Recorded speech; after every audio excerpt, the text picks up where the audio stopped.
Por la señal de la Santa Cruz de nuestros enemigos, líbranos, Señor, Dios nuestro, en el nombre del Padre, del Hijo y del Espíritu Santo. Amén. Señor mío y Dios mío, creo firmemente que estás aquí, que me ves, que me oyes. Te adoro con profunda reverencia. Te pido perdón de mis pecados y gracia para hacer con fruto este rato de oración. Madre mía Inmaculada, San José, mi Padre y Señor, Ángel de mi guarda, interceded por mí. Nos hemos puesto en tu presencia, Señor, al comenzar nuestra oración esta mañana, en este domingo 21 del tiempo ordinario. Queremos hacer una oración acompañándote a ti y en especial hoy, porque es el tema que nos tocaba tratar hoy, también acompañando muy especialmente al Papa, con sus intenciones, en todo lo que el Papa tenga en su corazón.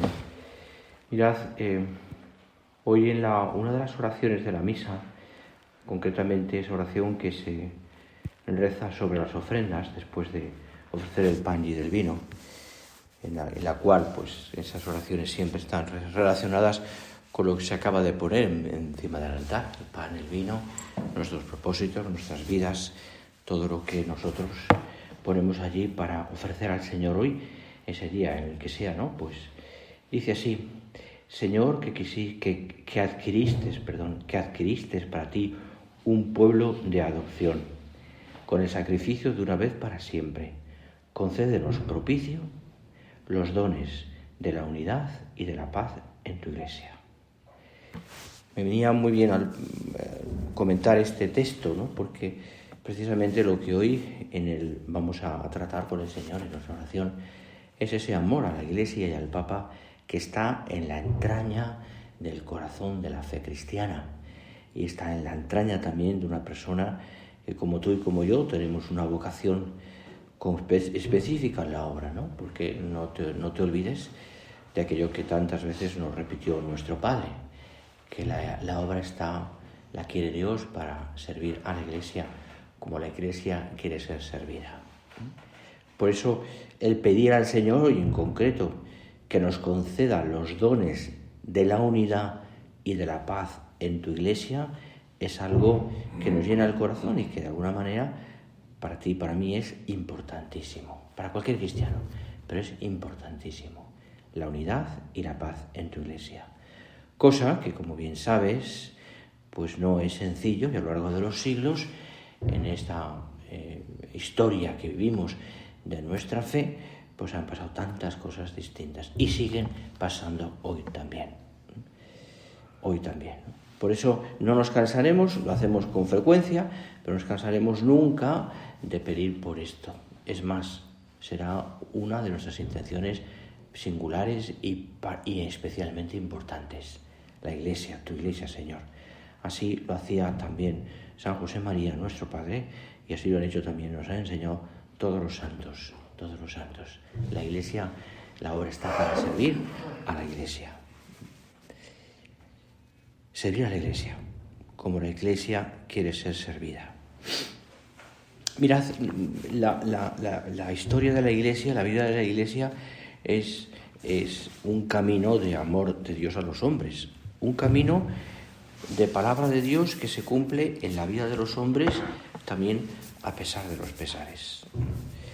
Dios Jesucristo funda su Iglesia y lo hace además en momentos muy concretos de su vida, ¿no? Que aparecen en el Evangelio, muy especialmente en la cruz, evidentemente. Pero también cuando da el fundamento de la Iglesia a Pedro, en Cesarea de Filipo, cuando le dice aquello de que tú eres Pedro, sobre esta piedra edificaré mi Iglesia, por ejemplo. Y también cuando él instituye a los 12 apóstoles y cuando les deja también al Espíritu Santo después, al cabo del tiempo, en Pentecostés, para que el Espíritu Santo guíe a la Iglesia y sigue guiándola. Por eso creo que es una de esas verdades que nos tiene que consolar muchas veces en el momento en el que vemos pues divisiones y vemos situaciones a veces que nos duelen tanto y que nos hacen rezar y a veces sí, nos enfadamos por situaciones concretas, comentarios de un eclesiástico, situaciones de una diócesis, etc. Todo esto que ya sabemos, ¿no?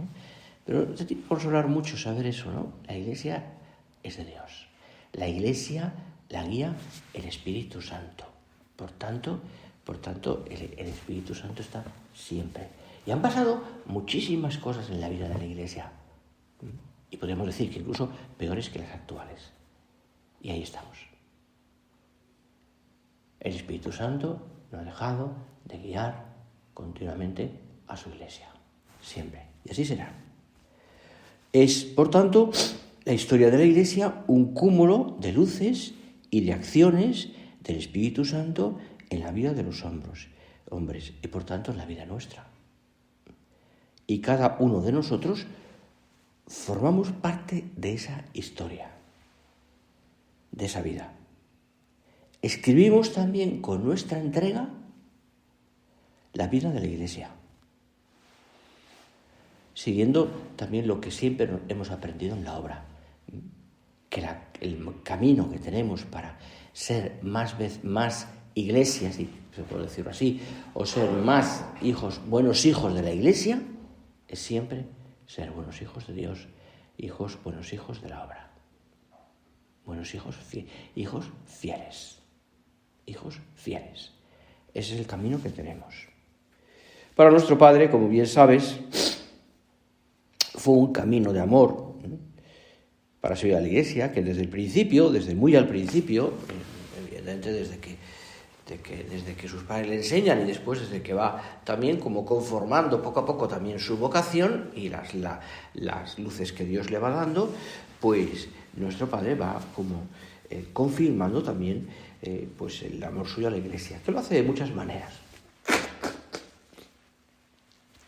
Aquellos rosarios, por ejemplo, en Madrid, en los años 20, pidiendo por el Papa, esa imagen que tenía nuestro Padre, también de recibir la comunión de manos del Papa, cosa que después recuerdo yo creo que fue cuando se ordenó don Javier, me parece, de obispo. Me parece que hay un momento en la ceremonia que el Papa les da la comunión a los que... Me parece, no recuerdo bien, pero sí que recuerdo que don Javier comentó que en ese momento se había acordado de aquello que nuestro Padre decía, del deseo de recibir la comunión de manos del Santo Padre, ¿no? Era como un deseo de esa unión con la cabeza, con el que es vicario de Cristo en la tierra, ¿no? O, evidentemente, cuando nuestro Padre, en el año 46, llega a Roma y se aloja en aquella casita, aquel apartamento de la Città Leonina, hace unos días, cuando estuve al final de junio en Roma, pues uno de los recorridos que hacíamos hacia del Vaticano, estábamos al lado del Vaticano, íbamos con frecuencia para coger un bus o para coger un tranvía a la Piazza del Risorgimento, que aquí alguno lo conoce muy bien, íbamos allí y pasábamos siempre por delante de la Città Leonina, porque se pasa, Città Leonina, de esa plaza que está pegada a la columnata. Y ayer lo comentaba a los que iban conmigo, mira, pues en aquella casa, aquella ventana. Algunas noches de ese verano romano del 47, el verano siguiente, y también después, cuando la plaza de San Pedro está solitaria y silenciosa, el padre baja con varios de sus hijos. Se acercan al obelisco que Calígula trajo de Heliópolis y Sisto V hizo que hincaran en la gran explanada. Otras veces pasean por entre la columnata de Bernini. Luego se detienen y de pie, sobre el oscuro empedrado, José María recita un credo, desgranando con firmeza cada una de las palabras, después de decir: creo en la Santa Iglesia Católica. Con un énfasis rotundamente afirmador añade: creo en mi madre, la Iglesia romana. Y cada romana es como una fuerte oleada de intensa romanidad, escribe. Son palabras del libro de Pilar Urbano.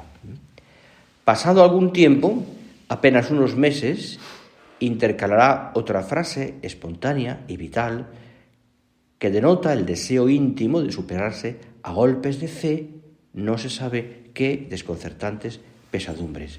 Creo en la Iglesia una, santa, católica, apostólica. Y añadía, a pesar de los pesares. En cierta ocasión, con toda confianza, Escrivá le comenta a Monseñor Tardini estas estribaciones, esos desahogos con que se le desborda el credo. Cuando llegan a la expresión castiza española, a pesar de los pesares, traduce malgrado tuto. ¿Y qué se refiere con ese malgrado tuto?, le pregunta el Monseñor Tardini. Me refiero a sus errores personales y a los míos, añade. Sus errores personales y los míos, a pesar de los pesares. Podríamos decirlo también nosotros, porque evidentemente en muchas situaciones en las que estamos viviendo ahora, que nos van llegando, que pues uno tiene que decir, Señor, creo en la Santa Iglesia, una, católica, apostólica, a pesar de mis pesares y de mis errores, y los errores de los hombres, porque tu Iglesia, Señor, es santa. Es santa.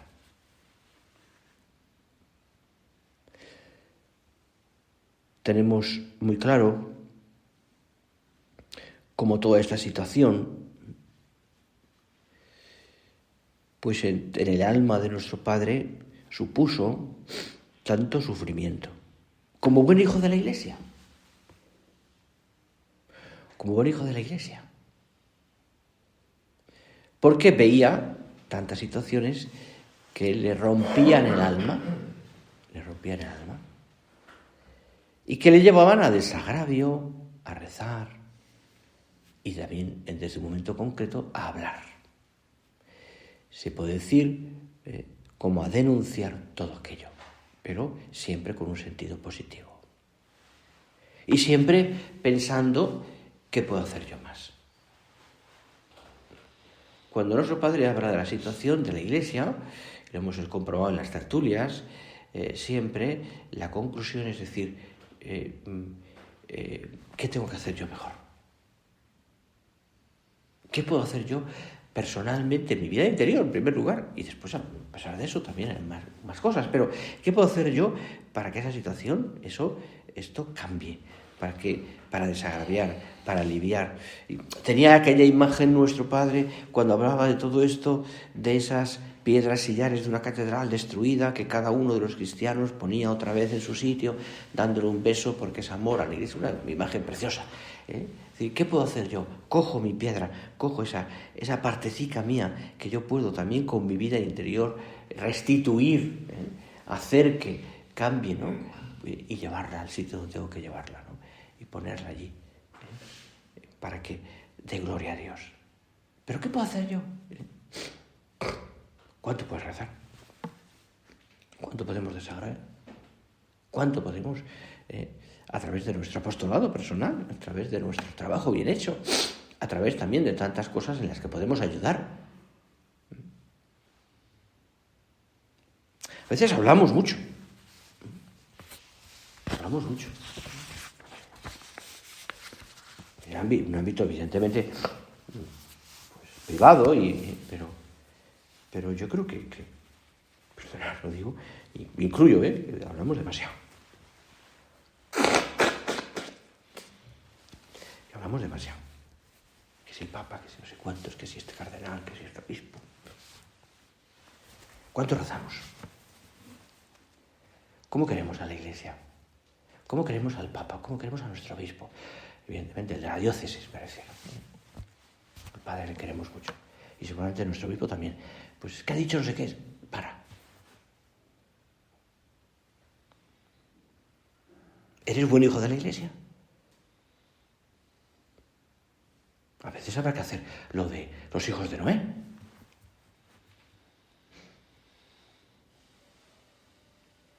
Que taparon la vergüenza de su padre.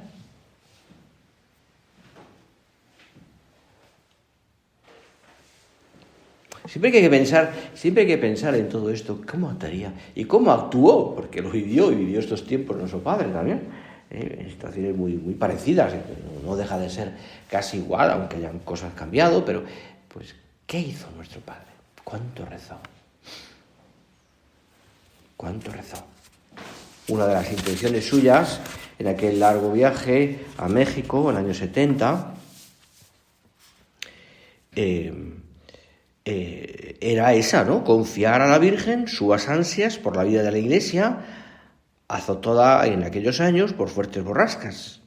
Decía don Álvaro, os confieso, el padre, mejor don Javier, quiero decir, perdonad, os confieso, hijas, hijos míos, que al rememorar aquellos momentos me conmuevo y encomiendo a la Santísima Virgen que cuando uno de nosotros y yo sepamos rondar a su divino Hijo y al Padre y al Espíritu Santo, al menos con la centésima parte del amor, la fe y la esperanza que vi en nuestro santo fundador, durante aquellos días venturosos, fue a Guadalupe a rezar por el Papa, por los obispos, por los sacerdotes, por todo el pueblo cristiano. Evidentemente, fue también a más cosas, a ver a sus hijos, por supuesto, y fue también evidente a pedir por la solución jurídica de la obra y más cosas. Pero, ¿cuánto rezó por eso? Y en más ocasiones. Y en más ocasiones.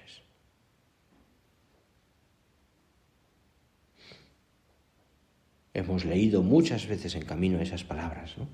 Qué alegría poder decir con todas las veras de mi alma, amo a mi madre, la Iglesia Santa.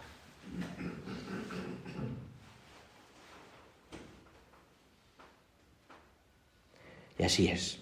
Ella nos ha engendrado a la vida nueva, a la vida de la gracia,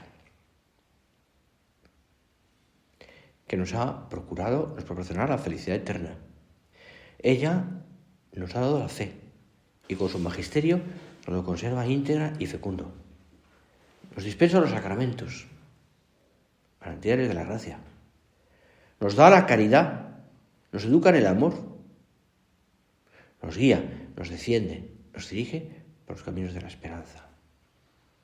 Nos anticipa el deseo de la vida futura y nos hace gustar anticipadamente de la felicidad del cielo.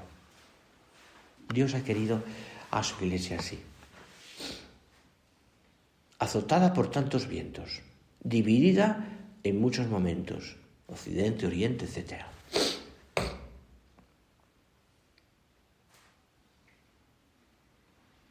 Deshonrada, maltratada.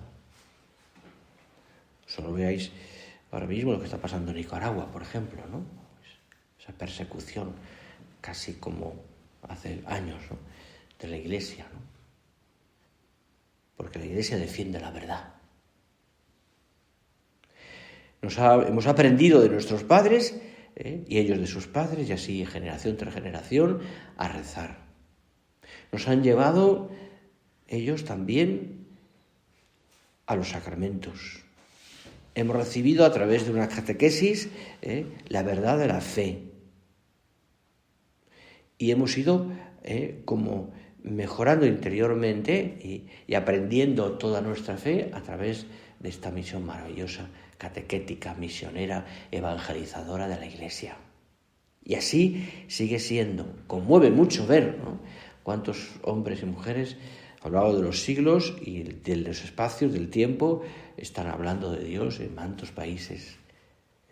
Lo hicieron los apóstoles, lo hicieron los misioneros, lo hicieron la Iglesia entera a través de los siglos. Lo hacemos también nosotros, porque somos parte de esa Iglesia. Y sin llamarnos misioneros, también a través de nuestro trabajo y de nuestro apostolado personal, vamos transmitiendo la fe que tenemos en nuestro corazón, que Dios nos ha dado. Dios nos ha dado. Estamos, de alguna manera, viviendo nuestra vocación y estamos haciendo la Iglesia. Haciendo la Iglesia. Por eso tenemos también en la cabeza al Papa. Porque conocemos, sabemos que el peso de toda la Iglesia cae sobre sus hombros. Ya llevamos todos nosotros tiempo viviendo todo esto y hemos conocido pues a tantos papas. Tantos papas. El actual, Benedicto XVI, Juan Pablo II, Juan Pablo I, Pablo VI, Juan XXIII y seguramente alguno más, Pío XII. Y no sé si alguno Pío XI de aquí, no lo sé. Pero si nos vamos para atrás, hemos ido recorriendo este camino de papas, y muchos de ellos santos ya, muchos de ellos santos. Juan Pablo II, Juan XXIII, Pablo VI, está el proceso de Pío XII, de Pío XII, perdón, y creo que va a empezar el de Pío XI también. Pues gracias a Dios, en este siglo, en lo que llamamos el siglo y el anterior, ha habido muchos papas santos. Esta es la tarea, decía Benedicto XVI en su homilía de toma de posesión, esta es la tarea de todos los sucesores de Pedro, ser la guía en la profesión de fe en Cristo, el Hijo de Dios vivo. La cátedra de Roma es, ante todo, cátedra de este credo. Desde lo alto de esta cátedra, el obispo de Roma está obligado a repetir constantemente: Dominus Iesus, Jesús es el Señor. Como escribió Pablo en sus cartas a los romanos, a los corintios con especial énfasis. La cátedra de Pedro obliga a sus titulares a decir, como hizo Pedro en un momento de crisis de los discípulos, cuando muchos querían irse: Señor, ¿a quién vamos a ir? Tú tienes palabras de vida eterna. Y nosotros creemos que tú eres el Santo de Dios. Y añade el Papa de una manera preciosa, dice: quien se sienta en la cátedra de Pedro tiene que recordar las palabras que el Señor dijo a Simón Pedro en la última cena. Y tú, cuando hayas vuelto, confirma a tus hermanos. El titular de este ministerio petrino, añadía, tiene que tener la conciencia de ser un hombre frágil y débil, como son frágiles y débiles sus propias fuerzas. Necesitado constantemente de purificación y de conversión. Pero puede también tener la conciencia de que del Señor le viene la fuerza para confirmar a sus hermanos en la fe y mantenerles unidos en la confesión de Cristo, crucificado y resucitado.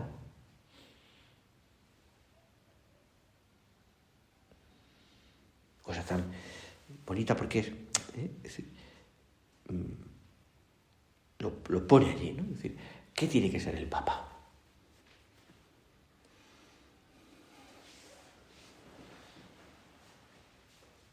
De ahí, lo mucho que tenemos que rezar. Es que yo soy más de Benedicto XVI, soy más de Juan Pablo II. Perdonad, bobadas. Yo soy del Papa. Si podemos hablar así, ¿me entendéis? Luego, personalmente, nos puede ayudar más o ayudar menos, pues lo humano, si queréis, perfecto. Pero mi amor es la Santa Iglesia y el Papa.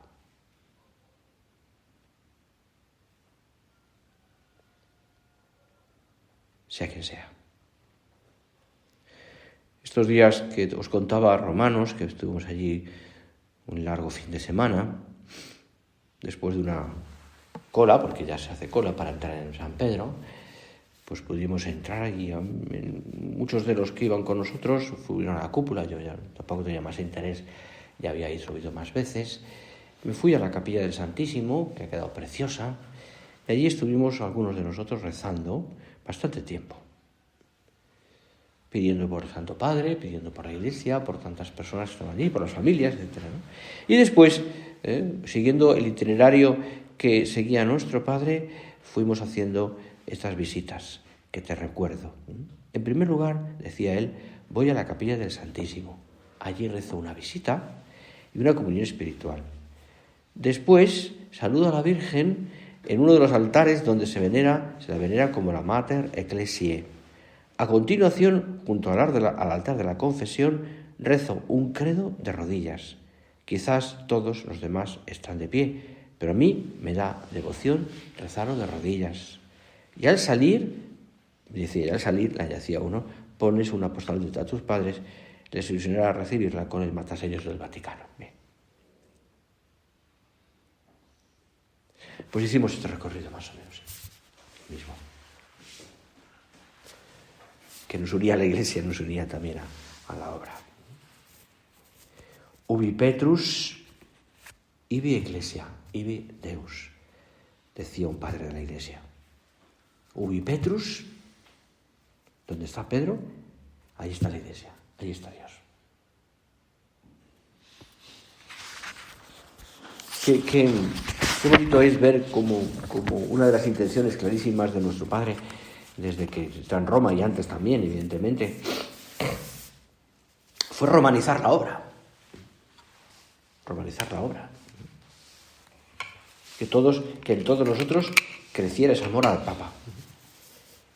De ahí nacen los UNIF, entonces famosos ICUS, hacen los UNIF, ahí nacen también, pues eso, ¿no? Es decir, tantas cosas que uno ha podido vivir esos días, hemos vivido en Roma, tantas veces nace, todo esto, ¿no? El desarrollo de la doctrina sobre la fe de la Iglesia y el Papa, etcétera, etcétera, etcétera, la teología de la Iglesia, etcétera, todo eso, ¿no? Ha ido como creciendo, ¿no? Como creciendo. Es verdad, son tiempos difíciles, son tiempos de vendaval, de desconcierto, son tiempos en los que hemos visto también nosotros, penosamente, tantas cosas que se han caído. Pero también son tiempos de rezar, son tiempos de saber que a pesar de los pesares y a pesar de tantas cosas, la Iglesia nunca deja de ser de Dios. Hijas mías, hijos míos, rezad por la Iglesia, decía nuestro Padre en el año 73. La situación es muy grave. Parece que la Iglesia está para morir, pero enseguida añadía: el hombre esperanzado, pletórico de fe que hay en San José María, dice: aunque ya sabéis que la Iglesia no morirá. Porque así lo ha prometido el Señor y su palabra es infalible. Con todo, tengo que deciros que las cosas están mal. No sería buen padre y buen pastor si no lo dijera. Pero siempre tenía ese punto lógico de esperanza. De esperanza. Nos dirigimos al Señor desde el principio, como hemos hecho al principio de la meditación. Nos dirigimos con esas palabras que te leía antes y que te repito. Concede propicio los dones de la unidad y de la paz en tu Iglesia. ¿Cuánta falta hace? ¿Cuánta falta hace? Y siempre el propósito que hemos de sacar. ¿Y yo qué puedo hacer? ¿Y yo qué puedo hacer? Y uno concluye siempre lo mismo. Es que es más fiel, más fidelidad a Dios, a la Iglesia, a mi vocación. Nos dirigimos a nuestra Madre Santa María, Mater Ecclesiae.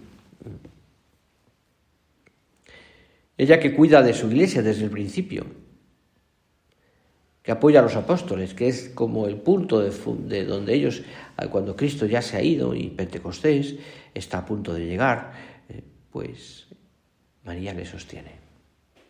¿Cómo imagino que aquellos apóstoles y discípulos primeros irían a consultarle a la Virgen? ¿Qué diría Jesús en esto? Dame un consejo sobre aquello. Ayúdame pues a enfocar estos asuntos. ¿O cómo? Seguramente porque tenían clarísimo que quien conocía bien a Jesús, quien conocía bien al Señor, era María. Que vayamos también nosotros muchas veces a nuestra Madre a pedirle consejo, a estar con ella. Mater Ecclesiae, Santa María, Madre de la Iglesia, ruega por nosotros y ruega por tu Iglesia. A ella se lo pedimos.